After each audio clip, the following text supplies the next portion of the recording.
Amigos de Turismo y Ciencia por Televisión, bienvenidos, yo soy Norma Araiza. Qué bueno que ven este video, esperamos que lo puedan compartir y darle like.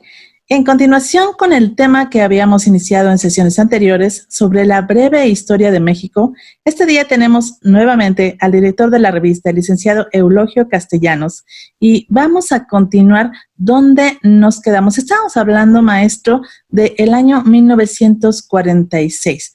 ¿Qué podemos decir al respecto en cuanto a esta breve historia del turismo? Muy bien, continuando con la descripción de la historia del turismo en México, en esta etapa precisamente partimos del año de 1946 y lo más sobresaliente fue que el presidente Miguel Alemán crea la Comisión Nacional de Turismo. Como se comentó anteriormente, estas comisiones nacionales de turismo pues dieron precisamente más relevancia a la actividad turística, por donde quiera que se le viera. Los actores participantes en ellas pues definitivamente dieron todo un desarrollo a la actividad turística en nuestro país, y más en el periodo de este presidente, de Miguel Alemán, que está considerado como uno de los grandes pioneros del turismo en México. Tan es así que en algunos centros turísticos tenemos su nombre inscrito en diferentes partes, ¿no? Se puede decir que este presidente es uno de los fundadores y grandes desarrolladores del turismo moderno en nuestro país. Un gran actor como eje central de la política turística, de la política pública, y sobre todo como gran visionario del turismo en ese entonces. Lo tuvo en su época, pero hemos analizado que desde antes ya se venía reflejando este gran desarrollo turístico en diferentes facetas, pero sí, indudablemente la participación del presidente alemán fue definitiva, y precisamente con su participación se le dio gran impulso a grandes centros turísticos, entre ellos Acapulco, como se detallará un poco más adelante.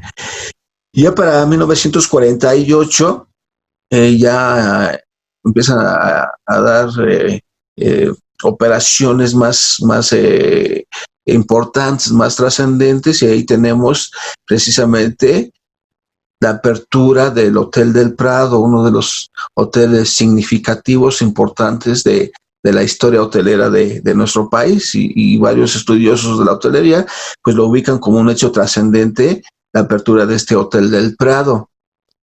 En 1941 se publica la primera Ley Federal del Turismo.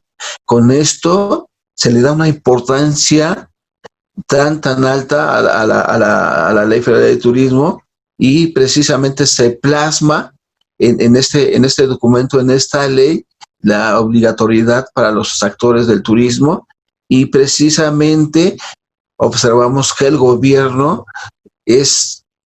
es prioritario la actividad turística, lo refleja la Ley Federal de Turismo. En este sentido, las leyes permiten el desarrollo de la actividad, y qué bueno que empiecen ya a plasmarse estas leyes en el país en ese entonces, porque eso le permite su amplio desarrollo. Maestro, ¿por qué cree usted que solamente hasta este momento fue que se emite la ley y no antes? Yo creo que las personas encargadas del gobierno vieron la necesidad que era ya importante plasmarlo precisamente en ley y convertirla ya en una política pública oficial. Por supuesto, el brindar una seguridad más respecto a los estándares que se estaban manejando también en la época, ¿no? Tanto claro, con la competencia, que en este caso era directamente de Estados Unidos, como en otros puntos de Latinoamérica, Brasil, Argentina, Chile. Sí, definitivamente en las leyes se plasma la obligatoriedad de todos los sectores de su fomento y su desarrollo. Entonces, las leyes precisamente permiten esa regulación, esa normatividad que le va a dar ese gran impulso a la actividad. Y para una ley pues interviene primeramente pues personajes importantes del turismo, los diputados, el Congreso de la Unión en general, el mismo presidente de la República. Entonces hay una participación de todos, ¿no? Y en ese sentido es importante la aparición y ya el desarrollo de esta ley. Entonces tenemos que en 1954 aparece precisamente César Balsa con su Nacional Hotelera, una de las primeras cadenas hoteleras que se da en nuestro país. Es el inicio de las grandes cadenas hoteleras, en este caso nacionales, pero también ya, como veremos un poquito adelante, empiezan a llegar las cadenas hoteleras internacionales, que en la actualidad de alguna forma tienen controlado el manejo del turismo internacional en nuestro país, estas grandes cadenas hoteleras, tanto nacionales en menor grado, pero las internacionales en mayor grado, ¿no? Pero en este año empieza ya la entrada, la concepción de las cadenas hoteleras. Precisamente grandes consorcios, grandes organizaciones que manejan varios hoteles. Entonces, en este sentido, son cientos, son miles de cuartos que manejan estas cadenas hoteleras y que de alguna forma también impulsan el desarrollo turístico. Tienen sus pros y tienen sus contras, ¿no? Hay crítica en esos aspectos de las cadenas hoteleras, pero finalmente de alguna forma contribuyen a este crecimiento turístico que se viene dando desde 1964 con la entrada de la cadena nacional hotelera, y que en ese tiempo contó con 10 hoteles y destaca el del Prado y el Hotel Presidente. Fíjense, en 1954 ya aparece esta marca de hotel de Presidente, que en la actualidad es una de las grandes marcas que se tiene, ¿no? En 1956 el presidente Adolfo Ruiz Cortines creó el Fondo de Garantía y Fomento al Turismo y llega a México, capital de la cadena hotelera Hilton, en su Hotel Continental Hilton. Como les mencionaba, ya empiezan las cadenas hoteleras. En el caso anterior fue una nacional y en este caso llega ya una multinacional. Hilton, que está entre las primeras cadenas hoteleras en la actualidad, pues ya llega a nuestro país en 1956 y con esto empieza el desarrollo en nuestro país de las grandes cadenas hoteleras. Ahora tenemos decenas de cadenas hoteleras en nuestro país, de otros países, de países desarrollados turísticamente, y que están en comunicación permanente con nuestro destino turístico nacional.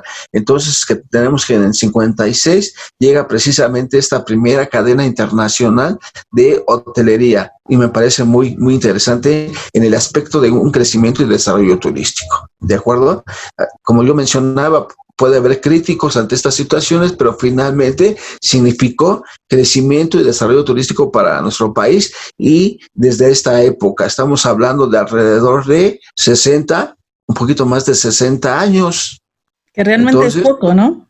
60 sí. años de reconocimiento por todo lo que ya se había hecho en cuanto a la trayectoria de las leyes o de la manera de regular también este sector que no tenía alguna base específica, pero que seguía creciendo dentro del país. Claro.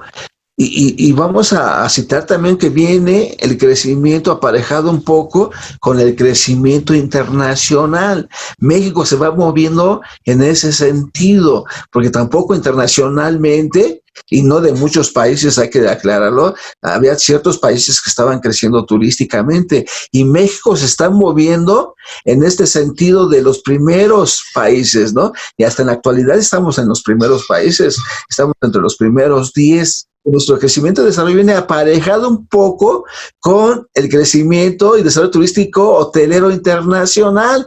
Por ahí vamos jalando, ¿no?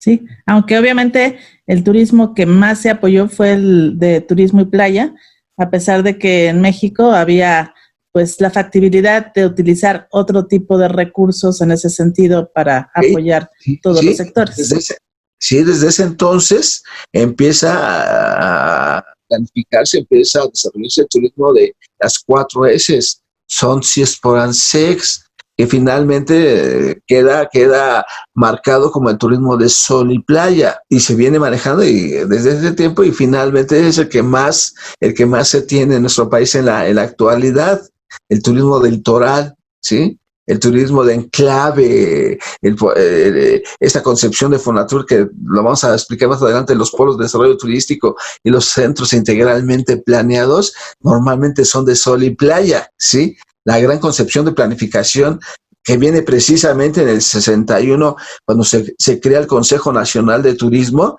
Este Consejo Nacional de Turismo empieza a analizar, a diagnosticar el turismo y dice, tenemos muchos atractivos turísticos para empezar a planificar. Hasta ese entonces todavía no se hacía planificación turística a detalle en nuestro país. Todavía no entraban los grandes planificadores. El turismo venía creciendo de acuerdo a la actividad turística, de acuerdo a los negocios turísticos, de acuerdo a las autoridades, pero no había planes nacionales, no había planes de desarrollo turístico, no había proyectos específicos que detonaran la actividad turística. Y entonces cuando llega el 1960, el Consejo dice, pues aquí hay toda una oportunidad de desarrollo turístico, pero hay que planificar, y ahorita vemos que la planificación es importantísima, elemental, de un país. Uh-huh. Si no hay planificación, no puede haber desarrollo turístico. Una de mis tesis al respecto. Sí, sobre todo también porque en este caso el Consejo se pretendía que se empezara a medir el impacto que había dentro de la participación de los diferentes empresarios y así también promover quiénes podrían invertir en México desde esta parte. Es decir, no había investigación también en ese sentido, ¿no? Claro, y la investigación tiene toda la razón. La investigación es una etapa importantísima para que se pueda hacer planificación. Así lo consideramos los planificadores. Así es. 1962, como lo mencioné, surge el primer Plan Nacional de Desarrollo Turístico en nuestro país. Y otra cosa importantísima, también surge el Instituto Mexicano de Investigaciones Turísticas, que en la actualidad ya no está. Es un gran error de todos los gobiernos que no lo hayan conservado. Pero para mí es uno de los institutos que debe prevalecer y que en la actualidad debe de estar el Instituto Mexicano de Investigaciones Turísticas. Caray, felicito ese gran logro, esa gran visión que se tuvo en este año de crear el Instituto Mexicano de Investigaciones Turísticas, porque como lo estamos comentando, la investigación básica y aplicada es esencial, es importantísima para la planificación turística. Si no tenemos investigación, no podemos tener grandes avances ni en lo científico, ni en lo tecnológico, ni en lo práctico. Ni tampoco en lo económico, porque el hecho de no tener algunos índices de confiabilidad respecto al propio turismo, se aleja la inversión y el trabajo de los diferentes grupos que puedan estar involucrados en hacer crecer a todo tipo de apoyos, ¿no? Ya sea, no solamente en la cuestión de hotelería, también en la parte de otro tipo de industrias involucradas en el turismo. La de viajes, por ejemplo, ¿no? No se pueden crear nuevas rutas a destinos que no tienen medición específica en cuanto a flujo de visitantes, por ejemplo. Muy bien, entonces en este año precisamente se dan esos dos grandes saltos. Se tiene el primer Plan Nacional de Desarrollo Turístico, que es importantísimo, aunque metodológicamente no es un gran plan de desarrollo, pero por ser el primero tiene todos los méritos de planificación. Hay objetivos, hay estrategias, hay precisamente destinos a planificar, hay regiones turísticas prioritarias. Nos da un buen elemento de la situación turística y cómo se piensa planificar. Esto fue un gran logro de México.